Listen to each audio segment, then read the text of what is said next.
सार्थ श्री ज्ञानेश्वरी अध्याय 18 ओवी 1529 ते 1539. आणि सर्व मार्गी निंदा सांडुनी आस्था पैशुद्धा गीता श्रवणी श्रद्धा उभारी जो तयाच्या श्रवण पुटी गीतेची अक्षरे जव पैठी होती ना तव उठा उठी पळेची पाप अटविये माझी जैसा वन्ही रिगता सहसा लंघितिका दिशावनो केतिये का उदया चळकुळी झळकता अंशुमाळी तिमिरे अंतराळी हारपती तैसा कानाच्या महाद्वारी गीता गजर जेथ करी तेथ सृष्टीचे आदिवरी जायची पाप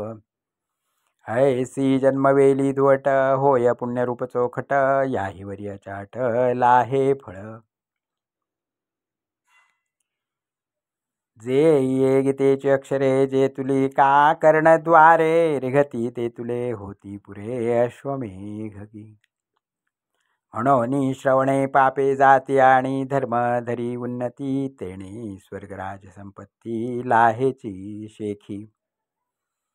तो पैमज यावया लागी पहिले जेणे करी स्वर्गी मग आवडे तव भोगी पाठीमजची मिळे ऐसी गीता धनंजया ऐकतया आणि पडतया फळे महानंदे मिया बहु काय बोलो या कारणे हे असो परिजया लागी शास्त्रातिसो केला ते तव तुझ पुसो काय तुझी श्रीराम श्रीराम श्रीराम श्रीराम श्रीराम.